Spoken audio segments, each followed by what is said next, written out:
glucose can, because brain needs nutrient, but sucrose cannot. That's the problem of treating brain pathology. That lot of drugs cannot go to the brain because of this barrier. But Neisseria can. It can go to the brain and it can cause meningitis by residing on the brain meninges, the membrane that surrounds the brain. So, Neisseria, you can see how the habitat dictates its weapon. Because Neisseria can also be in the brain, and there are barriers to reach brain tumors if there is a tumor. For example, there is a tumor for glioblastoma, there is a tumor for astrocytoma. These are deadly. Brain tumors are deadly. Glioblastoma multiforme is a highly invasive form of brain tumor. So what Neisseria did is, it equipped its weapon azurine with an additional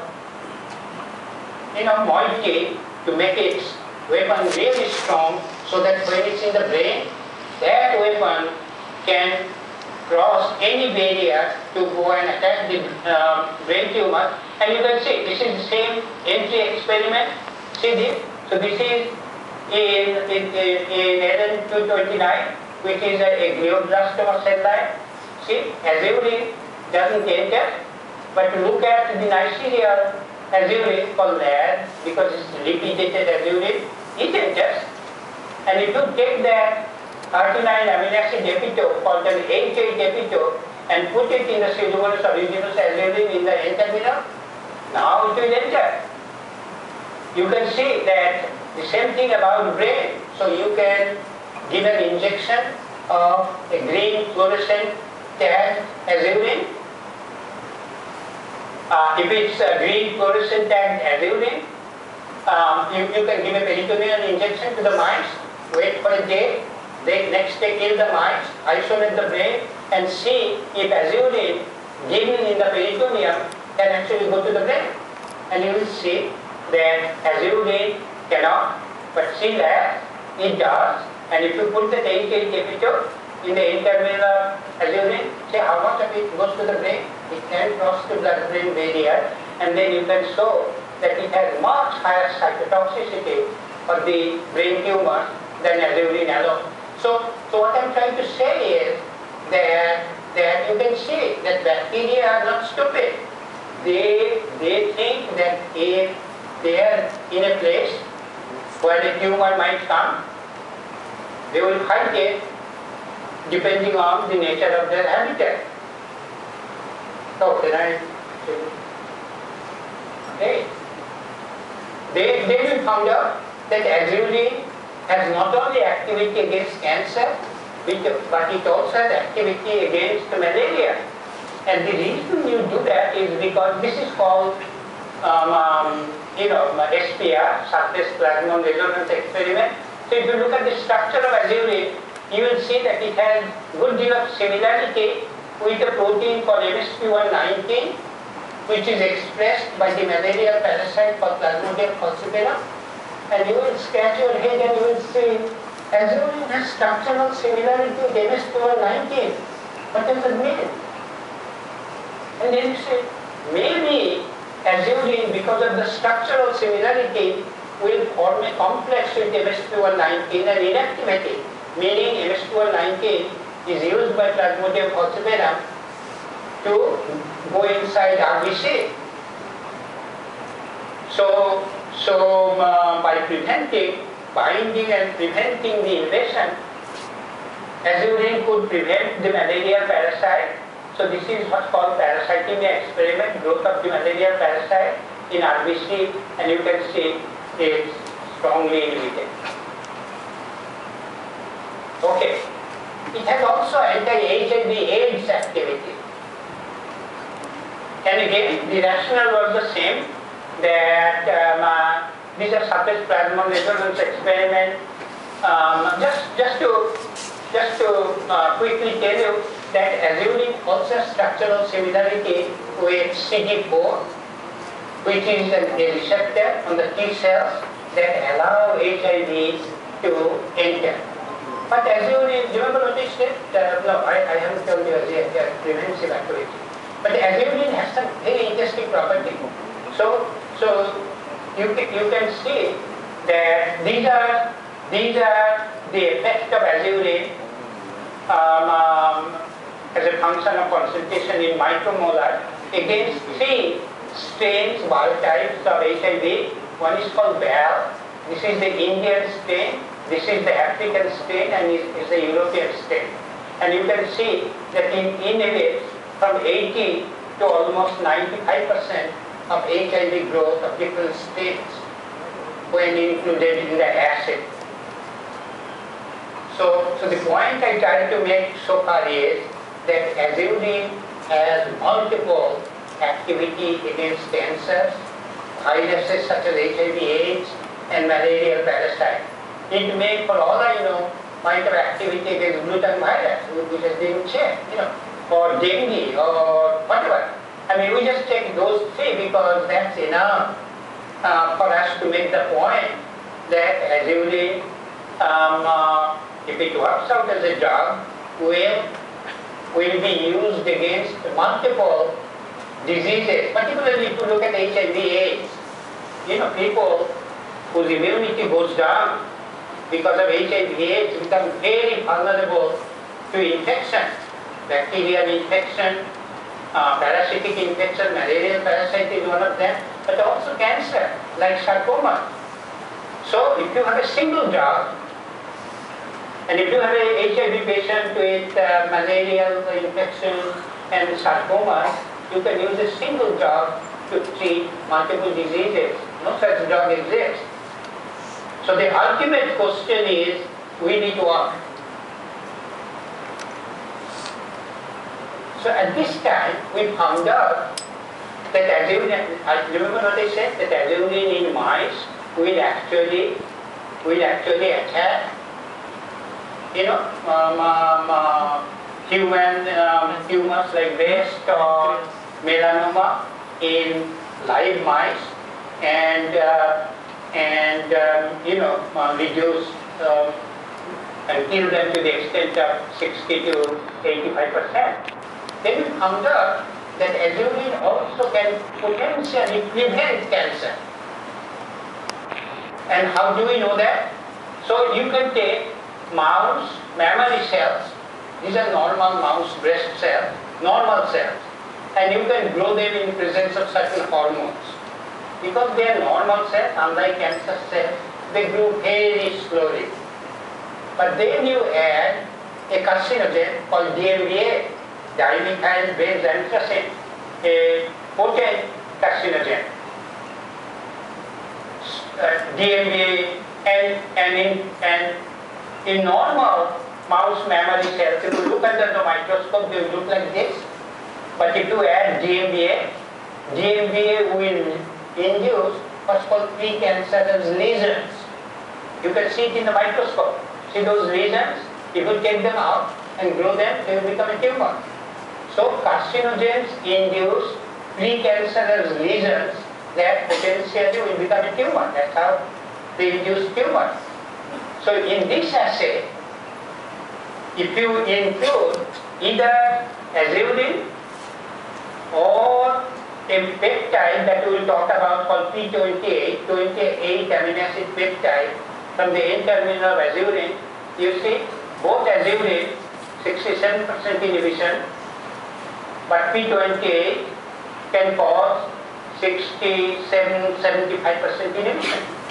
This is inhibition of precancerous lesion formation before the cancer appears.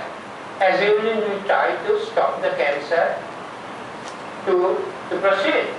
So azurine has cancer preventive activity. So when we found all these things, we formed a company. I had a collaborator, a cancer surgeon named Tapas Dasgupta. He is the head of surgical oncology in my university. He and I did all these experiments. So we formed a company. And the company approached the FDA. You must have permission from the regulatory agency to test it in humans.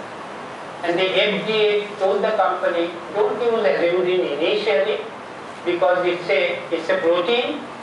A protein must be isolated from your bacteria, and if you isolate something from live bacteria, your protein might be contaminated with what's called LPS, lipopolysaccharides, that are called endotoxins.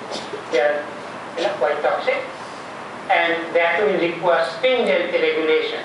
However, if you use a peptide, let's say 28 amino acid peptide from azurine, that can be chemically synthesized, and that's called a drug. So anything that you haven't isolated from a living tissue like monoclonal antibodies or azurine from bacteria, they're called biologics, as opposed to drugs that are chemically synthesized so that there is no cellular contaminant. So they basically told the company, make your choice. If you want to use azurine, you have to go through long, stringent regulation. But if you want to try initially a peptide, you just chemically synthesize it and try it. So the company decided that they will be better off trying the P28. Okay. So before you try a new drug in human, without knowing it will be toxic or not, you have to try it in animals, such as mice. And the NCI, National Cancer Institute in the US, said, we will do the test for you. It will cost $1 million or so, but we will do the testing. They did, and P28 amino acid from the internal of azurine didn't show any toxicity in mice, cats and dogs, and ultimately monkeys. No toxicity, no immunogenicity.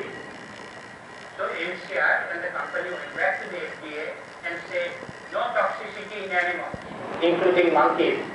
And the FDA said, okay, now you can start human clinical trials. Okay. So there are ground rules. Even though P28 was found to be non-toxic in animals, including monkeys, it could still be toxic in humans. So the ground rules are that the FDA gave us high concentrations, 0.83 milligram of P28 per kg body weight of the patient, 1.66 if there is no toxicity, 2.5 milligram, 3.3 and 4.86. High different concentration. 15 patients, 11 male, 4 female within this age range. Type of cancer, 7 melanoma, 4 colon, 2 sarcoma, 1 pancreas, 1 prostate. Okay? Now remember that these are stage 4 cancer patients with metastatic refractory solid tumors. What does that mean? Stage 4 means that these patients are terminally ill. They have a life expectancy of less than 6 months. No drugs are working for them because the tumors are all resistant to all the conventional drugs, and they have metastasized multiple tumors. So these patients are really in bad state. Okay, so they were given IV intravenous injections of P28 3 times per week for 4 weeks, and then observed for 2 weeks to see if there are side effects, and if there are no side effects, so you recruit 3 patients first, give them the lowest dose. If there is no side effect, you recruit 3 more patients and give all the 6 the next dose. If there is still no side effect, you recruit 3 more patients from the 15, give them the next higher dose until all the 15 are treated with the highest dose. No toxicity at any dose, no immune response at any dose. So it's non-toxic at the dose it was tried, the maximum dose. What was the response? At low concentrations, the activity was very low, but 6 out of 15 patients showed what's called stable disease, meaning that the tumor stopped growing. But they were still there. 2 patients showed partial regression, meaning the tumors shrank. They are not completely gone, but they shrank. And 2 patients had complete regression of the tumors. The tumors vanished. So as of December this year, so this was, these results were obtained around March 2011, but as of December 2012, 3 patients were still alive. They were supposed to be dead within 6 months. These 3 patients, one had no tumors, 2 had, one of them later developed tumors. But it was much better. So they were all living 2 years, 2.5 years and 3 years. So what it does show is that because azurin, unlike any of the drugs that the pharmaceutical industries come up with, is very different. Nobody has ever found a bacterial protein with all these activities. So it works very differently than any of the pharmaceutical, anti-cancer drugs, and therefore you can see that it will work, but the pharmaceutical, drugs will not, because they are all, these tumors are resistant to all conventional drugs. Okay. Somebody is trying to call me. Okay. Next one. So now I will tell you while I am here. So what did I tell you? I told you that I have P28, a chemically synthesized drug that has undergone also, but I also have azurin, which was tested in mice, demonstrated regression of human tumors, and the mice didn't show any toxicity. So I believe azurin will be non-toxic and it will be non-immunogenic, because azurin structure resembles the structures of human immunoglobulin. So when azurin is released by the bacteria, sensing the presence of a cancer, it comes out of bacteria but is still within the milieu, and the bacteria knew that it could be attacked by the human immune system. So it designed the immune system, designed azurin in such a way that it not only has anti-cancer and all these activities, but it's non-immunogenic. It looks like a human immunoglobulin. Where is it coming from? Oh. Sorry about this. Okay. So azurin has cancer therapeutic and cancer preventive activity. But the cancer preventive activity, unlike azurin or P28, unlike the human therapeutic activity in 15 cancer patients, we do not know if it will have cancer preventive activity. Not just to treat cancer, but to prevent the onset of cancer. And I showed you the data as to why we believe that both P28 and azurin have that kind of activity.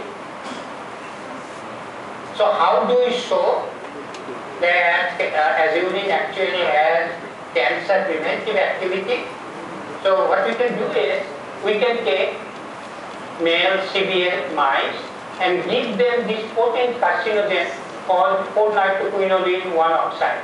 This is all published data that it works in drinking water for several weeks, and of the mice, when given NTO, 4-nitroquinolone N-oxide, in the drinking water for several weeks, will develop oral and esophageal cancer. That's known.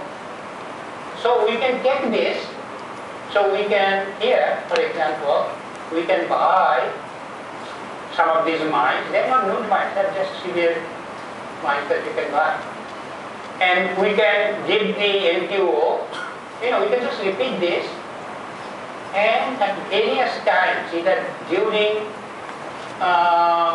the introduction of NTO, or just a week before or a week after, we give intravenous injections of azurin and P28 and see if azurin or P28 can prevent oral and esophageal cancer. Okay? Okay. So, but we can also induce cancer in mice by another way. And that is that if you, for example, take just normal mice, these are what, certain mice, and if you introduce just two activated oncogenes called KRAS and TP53, okay, using lentiviral vectors, all the mice will develop lung cancer or lung adenoma grade 1, 2, and 3. And you can demonstrate that by histological analysis. So by using two activated oncogenes in the mice, you can generate lung cancer. Okay. So let's say in this system, you allow either inhalation or injection with P20 and or azurine.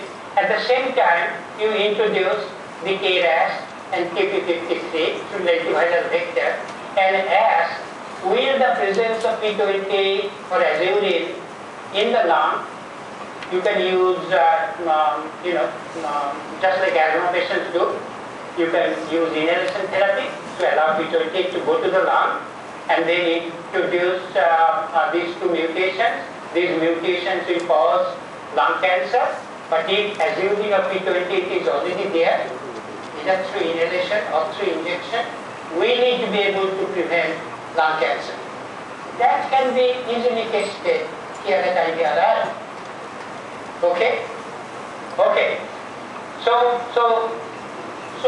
we can actually prove that azurine or P20 might have cancer preventive activity in mice. Okay. Let's say it works.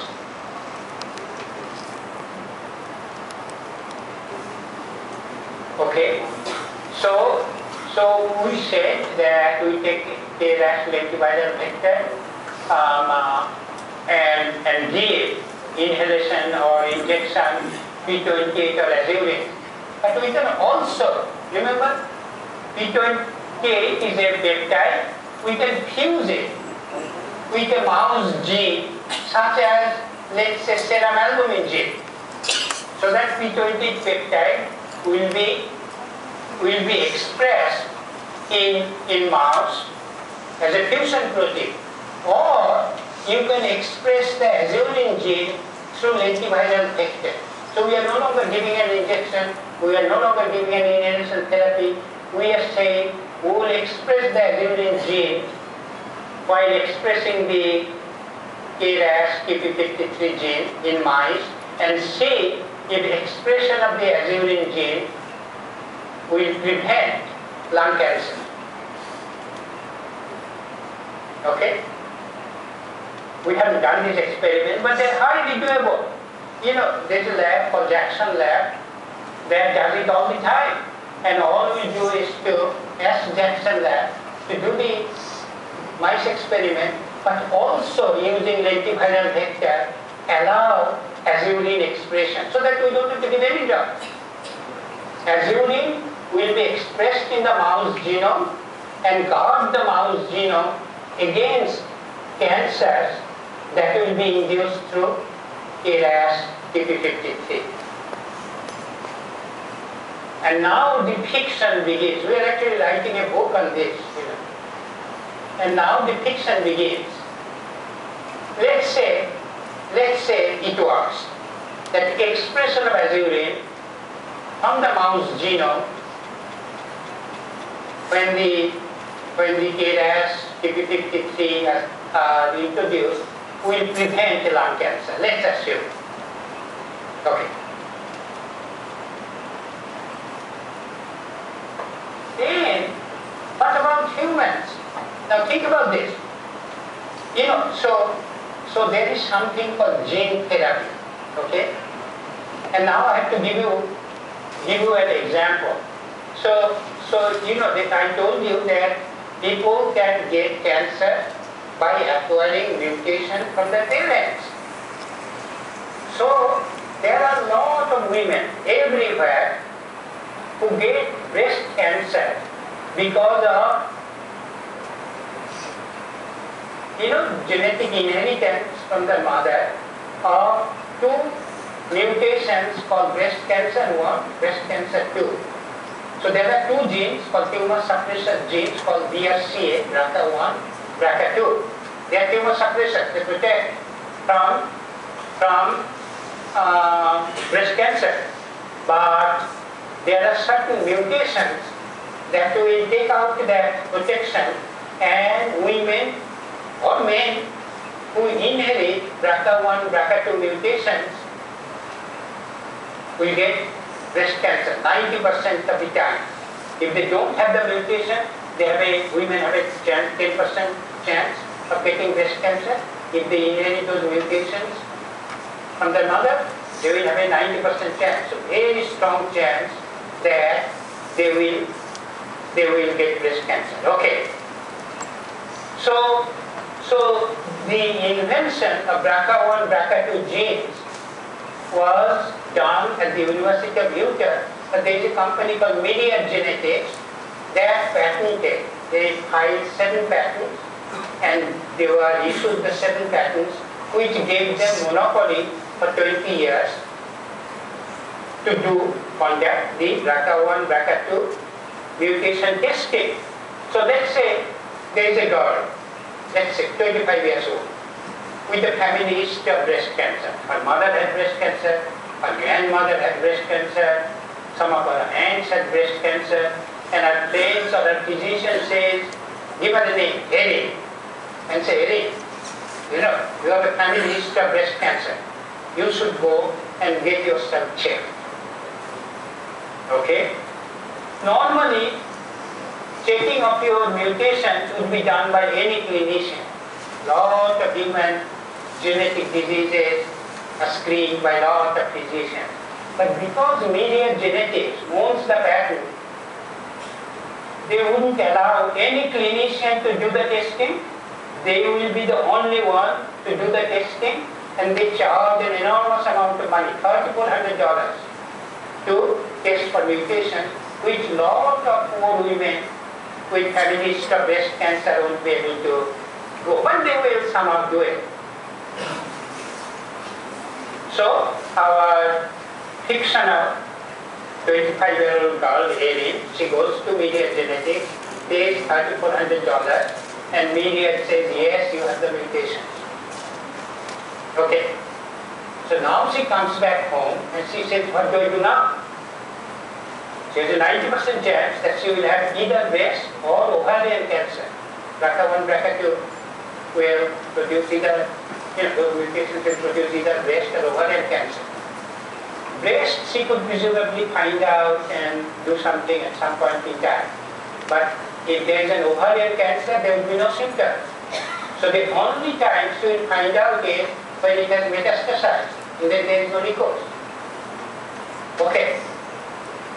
The only thing Erin could do is to have a radical mastectomy, remove the breast, and surgical removal of the ovary. That's the only recourse she had right now. So she comes home and she says, before I do this, I should have a second opinion. And Media won't allow anybody else to do the testing. So she cannot have a second opinion. So lot of these women, lot of the clinicians and American Civil Liberties Union, they got together and decided that this is not right. But they couldn't sue Media because Media owns the patent. That's a monopoly Media enjoys for 20 years from the data filing of the patent application. So they sued the USPTO, the Patent and Trademark Office of the United States, called USPTO. USPTO is a government agency. They enjoy what's called sovereign immunity. You cannot sue the United States government.